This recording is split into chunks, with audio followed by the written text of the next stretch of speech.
విశ్వాస పోరాటములో ఎదురాయ శోధనలు, లోకాశల అలజడిలో సడలితి విశ్వాసములో.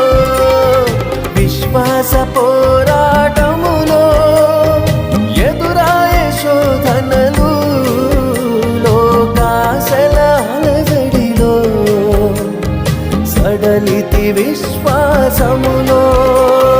దుష్టుల క్షేమమునే చూచి ఇక నీతి వ్యర్థమని అనుకొనగా, దుష్టుల క్షేమమునే చూచి ఇక నీతి వ్యర్థమని అనుకొనగా, దీర్ఘశాంతము గల దేవా నా చేయి విడువగా నడిపించితివి. దీర్ఘశాంతము గల దేవా